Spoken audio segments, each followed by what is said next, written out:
Assalamualaikum, jumpa lagi dengan saya nih guys. Ini dari dalam hotel nih guys.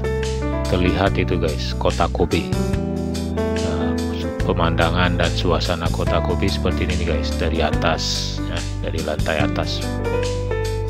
Nah, itu jalan-jalannya seperti itu nih guys. Dulu di sini pernah terjadi gempa bumi besar nih guys, tahun 90-an kalau tidak salah, 97 ya mungkin ya. Nah, ini kotanya sekarang seperti ini nih guys. Bisa kita lihat itu ya. Memang terlihat jalan-jalannya masih baru, dari tahun 97-an ya. Dibangun lagi dari awal itu.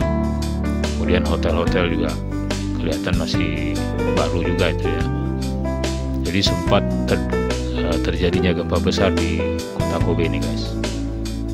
Nah, lalu lintasnya seperti ini nih guys. Tidak begitu ramai ya, karena ini mungkin masih hari Minggu ya, libur. Nah, bagus sekali tuh guys, penataan kotanya tuh guys.